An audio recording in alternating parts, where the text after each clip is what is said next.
The NBA is on fire tonight, and not for basketball reasons. Two big names, Chauncey Billups and Terry Rozier, have just been arrested in a federal gambling investigation that's blowing the league wide open. Insider bets, rigged poker games, mafia connections. This isn't just a scandal, it's one of the wildest stories in NBA history. Let's break down what really happened. Early Thursday morning, the FBI held a news conference in New York, and what they revealed stunned everyone.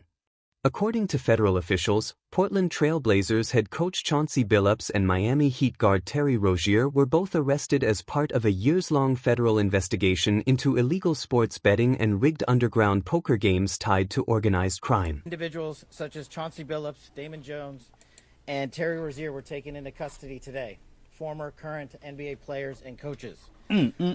You don't know. It's on C-SPAN. This is an illegal gambling operation and sports rigging operation that spanned the course of years. Woo. The FBI led a coordinated takedown across 11 states. There we go. To arrest over 30 individuals today responsible for this case, which is very much ongoing. Not only did we crack into the fraud that these perpetrators committed on the grand stage of the NBA, but we also entered and executed a system of justice against La Casa Nostra, to include the Bonanno, Gambino, Genovese, and Lucchese crime families. And you'll hear more about those details today. The charges and the arrests that were taken down in this crime range from wire fraud, money laundering, extortion, robbery, illegal gambling. This FBI will leave no room for any perpetrator of crime across this country. You hear a lot about our work of defending the homeland and crushing violent crime. Well, this work is also representative of a colossal portion of the FBI's mandate to keep America safe and to keep our entertainment industry fair and secure. The men and women that are standing up here today worked tireless hours, days, months. Tireless.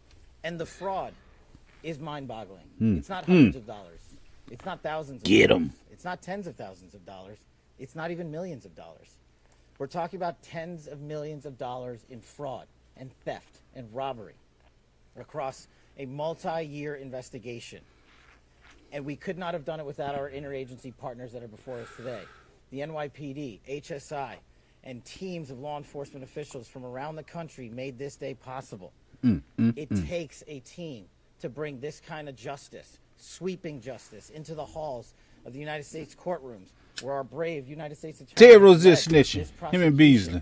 It takes courageous prosecutors to stand before you and say, we will not allow this kind of illicit activity to happen, not only at the national sporting level, but also where it hides in La Casa Nostra.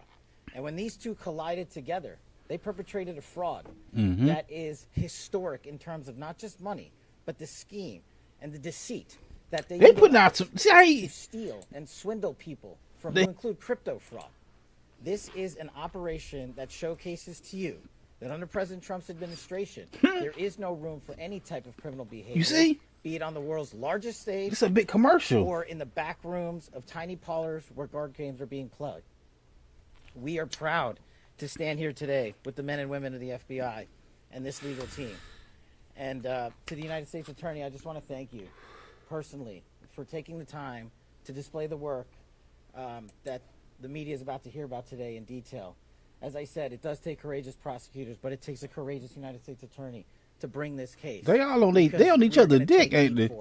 But we don't shy away in this administration. We In don't this say no. administration. What we do is we bring the results across the finish line. We bring them to the public. We bring them accountability. And yes, they will have their day in court, and you will hear the evidence through the court system exclusively. We will not deny anyone of due process. Authorities say the operation spanned 11 states, involved tens of millions of dollars, and even connected to 4 mafia families. In total, 34 people were taken into custody. FBI Director Kash Patel called it mind-boggling fraud on a national scale. Now let's start with Terry Rozier, age 31, arrested Thursday morning in Orlando, just hours after his game with the Miami Heat. Federal prosecutors allege Rozier was part of an illegal sports betting ring where players and insiders shared private information before games, information gamblers could use to win huge CNN's bets. Kara Scannell is joining us now with the latest. What are you learning about this? This just came in just a few minutes ago. Yeah, these arrests just happened, and of course the Miami Heat guard Terry Rozier and Chauncey Billups, the head coach of the Portland Trail Blazers, have been arrested. A third former NBA player is also charged. And what law enforcement officials tell us is that there are two separate schemes here. One involved like a game rigging scheme. That's involved Terry Rozier, and he allegedly provided information about who was playing in games, who might be on the injury list, to some of the sports bettors that he was involved with, and he benefited himself financially.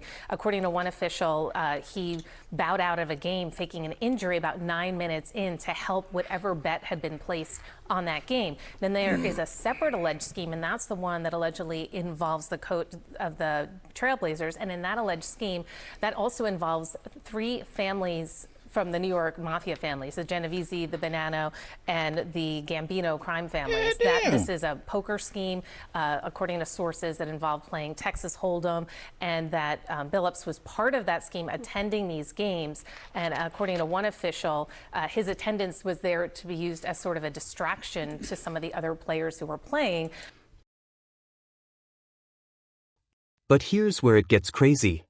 Prosecutors claim Rozier told members of the betting ring that he'd leave certain games early, allowing them to wager on his prop bets, knowing he wouldn't score high or play long minutes. That's like a player quietly betting against himself. The indictment says this happened in at least 7 NBA games between March 2023 and March 2024, involving the Hornets, Magic, Blazers, Lakers, and Raptors.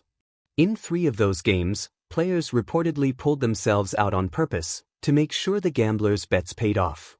Rozier's agent confirmed his arrest but insists the player is innocent, saying he's already been cleared once by the NBA and plans to fight these charges head-on. Then there's Chauncey Billups, a Hall of Fame player turned head coach, whose arrest stunned fans and former teammates alike. Federal prosecutors say Billups is part of a different branch of the same investigation, this one tied to rigged underground poker games run by mafia families in New York. They accuse Billups and others of using technology to manipulate poker outcomes, stealing millions of dollars from unsuspecting players. But here's the twist. The FBI believes one of the co-conspirators in the sports betting case used insider info from the Portland Trail Blazers to tell gamblers which players would miss certain games. And that co-conspirator's description? It matches Billups exactly. Even though his name wasn't written in that section, the timeline and details line up perfectly with his coaching career. Also caught in the sweep, Damon Jones, 49, a former NBA player and assistant coach who was once LeBron James's close friend and personal shooting coach. According to the indictment, Jones used his access to a prominent NBA player, referred to as Player 3, to share private team information with gamblers. One shocking example, on February 9, 2023, Jones allegedly learned early that Player 3 wouldn't play in that night's Lakers game against the Bucks. He immediately told a co-conspirator to place a big bet on Milwaukee before that news became public. And yes, LeBron James didn't play that night. But officials made it clear, LeBron had no idea Jones was leaking that info. The FBI confirmed both Billups and Rozier face wire fraud conspiracy and money laundering conspiracy charges, each carrying a maximum of 20 years in prison. Rozier appeared in court wearing a Hornets sweatshirt, shackled and silent. Billups faced a judge in Oregon, turning over his passport and posting a large bond. Both are now banned from gambling, restricted in travel, and suspended indefinitely by the NBA. In a statement, the league said, "We take these allegations with the utmost seriousness. The integrity of our game remains our top priority." Portland has already named Tiago Splitter as interim head coach, while team practice and media availability were canceled immediately. U.S. Attorney Joseph Nocella called this case one of the most brazen sports corruption schemes since online betting was legalized. And the FBI's own words? This is insider trading for basketball. All part of Fans a poker everywhere ring. So are two asking the same separate question. Betting If coaches schemes that they're announcing today, and we will of course learn much greater detail about what all of this entails next hour when we do expect to see the U.S. Attorney for the District of New York, the NYPD police chief, as well as the FBI Director Kash Patel, kind of laying out the breadth of these two alleged schemes, and we'll find out how much money is actually involved in all of this. Yeah, those details should be coming out in not too much time today. And of course, Damn, they Chauncey. are innocent until proven guilty. But these allegations are some really surprising ones that we've gotten this morning. Thank you so much. I'm going to also bring in Christine Brennan. And players really shared insider info for cash. How deep does this go? Are there more names coming next? Or is this just the tip of something much bigger? 2 NBA figures. 1 Hall of Famer. 1 active player. Both facing federal charges in a case that could redefine how professional sports handle gambling forever. What do you think? Were Billups and Rozier victims of circumstance, or did they cross a line no athlete should ever touch? Drop your thoughts below. I want to hear your take. And if you love getting the real story behind the headlines, make sure you like, subscribe, and hit the bell icon so you don't miss the next big update, because this story is far from over.